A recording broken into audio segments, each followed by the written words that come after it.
Hello everyone. एक और question solve करते हैं महाराज। ये 2023 में आया, 2023 जून का क्वेश्चन है। सो रियल एनालिसिस का है। देखिए क्या है ये। कह रहे हैं कि consider the series summation n equal to 1 to infinity A N, where A N equal to, यहाँ पर सीरीज गिवन है, minus 1 to the power n plus 1, square root of n plus 1 minus square root of n, which of the following is true. ये B part का question है, तो कोई एक option ही यहाँ पर करेक्ट होगा। फर्स्ट ऑप्शन है कि the series is divergent, B option है the series is convergent, C है series is conditionally convergent, it means convergent तो है ये लेकिन क्या कंडीशनली कन्वर्जेंट है, and fourth one is series is absolutely convergent. तो चार ऑप्शन गिवन है हमारे पास, क्या ठीक है अब देखते हैं। बहुत सिंपल क्वेश्चन है, हमें जस्ट एक दो टेस्ट अगर पता है तो ये हम इजीली सॉल्व कर सकते हैं। सो चलिए स्टार्ट करते हैं। देखो सबसे पहले क्या है, यहाँ पर सीरीज जो गिवन है, हम इसमें देखते हैं कि पहले हम इसको इस फॉर्म में बना लेते हैं ताकि हम इसकी डाइवर्जेंसी और कन्वर्जेंसी विजुलाइज कर सकें इजीली कि ये किस तरह से जा रही है सीरीज। तो यूजुअली आप देखना है कि जब हमारे पास चलिए मैं स्टार्ट करता हूँ सॉल्यूशन इसका। आप देखना है कि जब भी हमारे पास कोई सीरीज इस टाइप से गिवन हो तो हम उसका रेशनलाइजेशन जिसे बोलते हैं, वैसे रियलाइजेशन है बेसिकली वो, लेकिन हम इसके डिनोमिनेटर और न्यूमरेटर में मल्टीप्लिकेशन करके इसको इस फॉर्म में कन्वर्ट कर लेते हैं ताकि हमें दिखाई दे कि ये डाइवर्जेंसी की तरफ जा रही है, कन्वर्जेंसी की तरफ जा रही है। सो सीरीज यहाँ पर गिवन है minus 1 to the power A N, square root of under root of n plus 1 minus under root n। Okay, तो अगर मैं डायरेक्ट ही यहाँ पर इसके कॉन्जुगेट से मल्टीप्लिकेशन कर देता हूँ तो क्या कुछ मिलेगा हमें, n plus 1 plus n upon n plus 1 plus n। Okay, ऊपर तो ये बन जाएगा A square minus B square का, तो फाइनली में मिल जाएगा minus 1 to the power n और n plus 1 minus n upon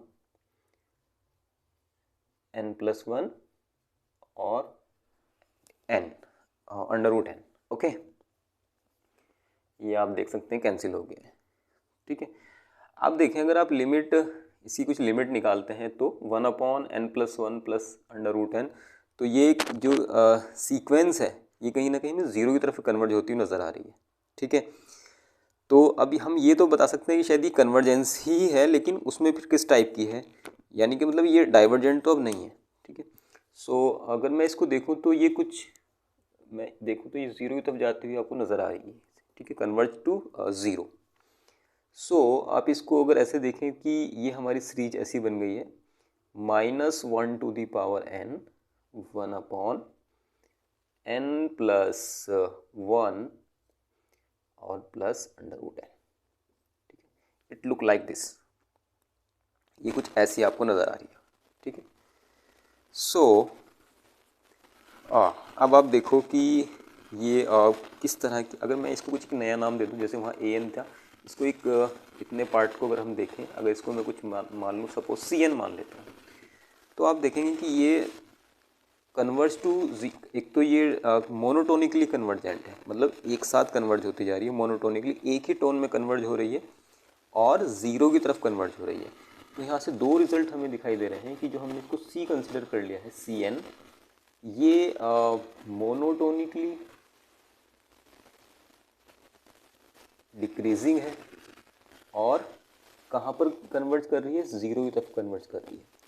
तो हमें एक टेस्ट पता होना चाहिए, लेबनिज टेस्ट। उस टेस्ट के अकॉर्डिंग हम ये कह सकते हैं कि ये जो हमारी सीरीज है ये कन्वर्जेंट है। ओके, कन्वर्जेंट है बाय लेबनिज टेस्ट, क्योंकि अल्टरनेटिव सीरीज है, माइनस 1 की पावर n, यहाँ पर n प्लस 1 होना चाहिए। ठीक, क्योंकि क्वेश्चन में n प्लस 1 था, तो यहाँ पर भी n प्लस 1 लिख लें, यहाँ पर भी n प्लस 1 लिख लें। Okay, so by Leibniz test हम कह सकते हैं कि ये जो हमारी सीरीज है वो कैसी है, कन्वर्जेंट है। लेकिन अब इसमें यहाँ पर कन्वर्जेंट भी दे रखा है और एब्सोल्यूट कन्वर्जेंट भी दे रखा है और कंडीशनली कन्वर्जेंट भी दे रखा है, तो कन्फ्यूज़न हो जाएगा। ठीक है, क्योंकि एक ही ऑप्शन यहाँ पर करेक्ट होने जा रहा है।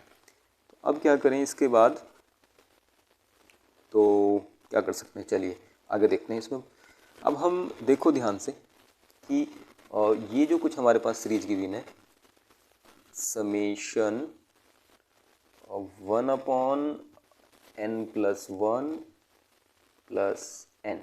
ओके, अगर कंपैरिजन टेस्ट आपको पता है तो कंपैरिजन टेस्ट के अकॉर्डिंग हम ये देख सकते हैं। हम मान लें इसमें एक, मैंने इसको सी एन माना था, अब मैं एक नया एक सीरीज इसमें से निकाल लेता हूँ डी एन नाम की सपोज, ठीक है, या बी एन निकाल लो, डी एन थोड़ा सा अच्छा नहीं लग रहा है तो बी एन ले लेते हैं, एक बी एन सीरीज ले लेते हैं, आप डी एन भी ले सकते हो, 1/√n, ठीक है, ये बी एन ले लिया। अब आप देखो ध्यान से, इस बी एन की कन्वर्जेंसी और इस पूरे की कन्वर्जेंसी साइमल्टेनियसली डाइवर्ज और साइमल्टेनियसली ये कन्वर्ज और डाइवर्ज करेंगे साइमल्टेनियसली, ठीक है ना, बाय कंपैरिजन टेस्ट। अब आपको पता है कि ये वाली सीरीज जो है ना 1/√n, ये तो डाइवर्जेंट है, क्योंकि यहाँ पर क्या हो रहा है 1/n⁻½ आ रही है, ठीक है। जब n के ऊपर हाफ पावर आएगी, मतलब <1 आएगी, तो इसका मतलब क्या हो जाता है कि ये सीरीज हमारी ये कैसी है, डाइवर्जेंट है, ठीक है, ये डाइवर्ज कर रही है, कन्वर्ज तो नहीं करेगी अभी। अब प्रॉब्लम क्रिएट हो गई, देखो, क्योंकि हमारी ये वाली सीरीज जो है वो तो डाइवर्जेंट है, ठीक है, और ये जो है हमारी निगेटिव साइन के साथ जो है ये कन्वर्जेंट है, ठीक है, इतना तो हमें क्लियर हो गया यहाँ पर, ये कन्वर्जेंट है और ये डाइवर्जेंट है, इसलिए अब ये कह सकते हैं हम कि ये कन्वर्जेंट तो है लेकिन ये कंडीशनली कन्वर्जेंट है, कंडीशन लगी हुई है, कंडीशनली कन्वर्जेंट है, बल्कि ये मतलब क्यों, क्योंकि ये एब्सोल्युटली कन्वर्जेंट नहीं है, क्योंकि हमने जब इसकी एब्सोल्यूट वैल्यू ली है, ये क्या है बेसिकली, ये क्या है, ये इसकी ही तो एब्सोल्यूट वैल्यू है ना, ये इसकी एब्सोल्यूट वैल्यू ये है, तो एब्सोल्यूट वैल्यू लेने के बाद मिला हमें डाइवर्जेंट, वैसे मिल रहा था हमें कितना, कन्वर्जेंट। तो यहाँ से ये बात क्लियर हो जानी चाहिए कि ये हमारी सीरीज जो है वो कंडीशनली कन्वर्जेंट है, और एब्सोल्यूट कन्वर्जेंट नहीं है। सो अगर ये डी पार्ट का सॉरी अगर ये पार्ट सी का क्वेश्चन होता तो इसमें दो ऑप्शन ठीक हो जाते, बी और सी, लेकिन क्योंकि पार्ट बी का ही क्वेश्चन है, तो जो मोस्ट अप्रोप्रिएट है उसको हमें देखना पड़ेगा। मोस्ट अप्रोप्रिएट क्या है यहाँ पर, सी मोस्ट अप्रोप्रिएट है। इस कंडीशन में बी इसका आंसर नहीं होगा, क्योंकि ये बी पार्ट का क्वेश्चन है, सी पार्ट का नहीं है। आई होप ये बिल्कुल कॉन्सेप्ट आपको क्लियर हो गया होगा।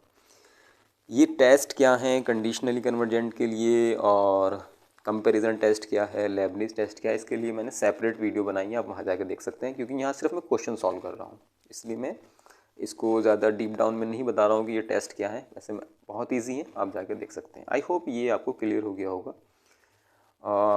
मैं इसी तरह की और क्वेश्चन ट्राई कर रहा हूँ सॉल्व करने के लिए, सारे ईजी से ईजी फॉर्म में। होप सो ये आपको पसंद आएगा। Okay, thank you guys. If you like this, please like and subscribe my channel. Thank you so much.